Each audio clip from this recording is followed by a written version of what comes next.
Bismillahirrahmanirrahim. Assalamualaikum warahmatullahi wabarakatuh. Jalan keluar yang buntu Federasi Sumatera sebagai gagasan kaum terpojok, karya Supriyanto. Seperti yang kita ketahui bahwa Pulau Sumatera itu 3 kali lebih besar daripada Pulau Jawa. Namun, pada saat pasca kemerdekaan, Pulau Sumatera ini tidak memiliki daerah otonom seperti layaknya Pulau Jawa. Kesadaran akan identitas Sumatera baru muncul di tanah Jawa pada awal abad ke-20.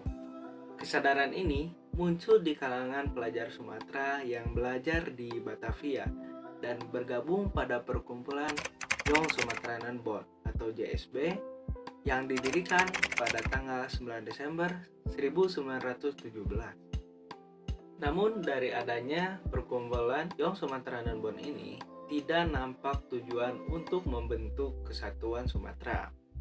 Memang dalam perkembangan selanjutnya, mereka sepakat untuk mempertegas dan memunculkan gagasan mengenai Nation Sumatera. Yang mana cita-cita Nation Sumatera ini mulai muncul ketika Young Sumatranan Bond berada di bawah kepemimpinan Amir, Muhammad Hatta, dan Muhammad Yamin. Kemudian, identitas Sumatera ini didengungkan kembali oleh penjajahan Jepang. Pada saat penjajahan Jepang ini, Jepang berusaha untuk memisahkan Pulau Jawa dengan Pulau Sumatera.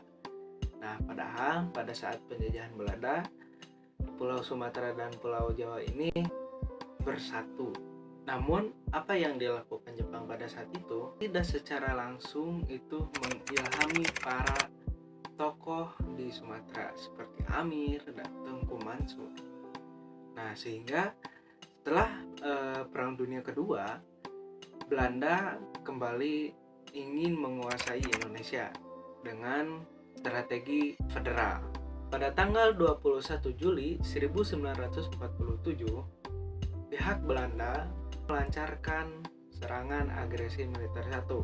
Kemudian terjadi agresi militer yang kedua, TNI mulai menggerogoti negara Sumatera Timur, yang mana pihak Republik di Sumatera ini telah mengubah sistem pemerintahan dan komando militernya. Setelah dilancarkannya agresi militer 2, mulai terpuruk oleh pemerintahan Republik. Ini dikarenakan serangan gerilya yang dilakukan oleh Republik. Dan ini pun mendorong seorang tokoh Tengku Mansur untuk segera melaksanakan Muktamar, yaitu Muktamar Sumatera. Ide gagasan Muktamar ini dilaksanakan di Gedung Perwakilan Negara Sumatera Timur.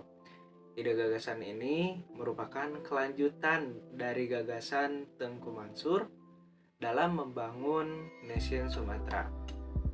Adapun Tengku Mansur menggagas ide ini karena beliau merasa bahwa kepentingan Sumatera itu tidak diperhatikan oleh orang-orang yang bukan Sumatera dan tidak setuju menggantungkan nasib Sumatera kepada pihak lain. Muktamar Sumatera ini dilaksanakan selama 5 hari dari tanggal 29 Maret sampai 2 April 1949. 4 tema bahasan yang dibahas dalam Muktamar Sumatera 1 diantaranya adalah latar belakang pembentukan Federasi Sumatera, yang kedua adalah anggota peserta Muktamar, yang ketiga adalah anggota daerah perwakilan Federasi Sumatera, dan yang keempat adalah pembentukan Federasi Sumatera. Namun uniknya dari Muktamar pertama ini menghasilkan manifest yang tidak sama sekali menyebutkan bentuk Federasi Sumatera. 3 minggu setelah dilaksanakannya Muktamar Sumatera yang pertama, terjadi penandatanganan perundingan Rumroyen.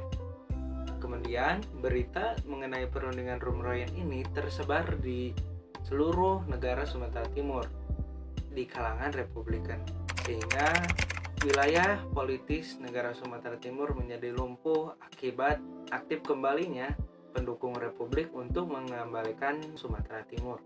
Kemudian diadakanlah Muktamar Sumatera yang kedua yang diadakan di Medan pada tanggal 28 Mei 1949.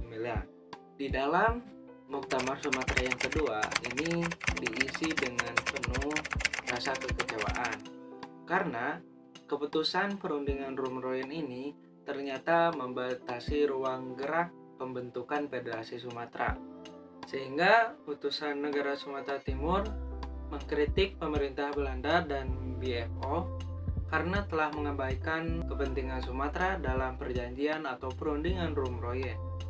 Pada akhir pelaksanaan Muktamar Sumatera yang kedua, semua delegasi menyadari bahwa pengakuan Belanda kepada Sumatera secara de facto itu menghilangkan harapan pembentukan Federasi Sumatera. Tidak semua delegasi menyepakati hasil Muktamar yang kedua. Tengku Mansur sebagai penggagas Federasi Sumatera, beliau menarik gagasannya kembali karena dalam Dewan Negara Sumatera Timur dia tidak mendapatkan dukungan lagi dan akan memunculkan perlawanan yang lebih besar dari Republik atau TNI, sehingga hasil Muktamar Sumatera yang kedua itu tidak berguna. Terima kasih. Wassalamualaikum warahmatullahi wabarakatuh.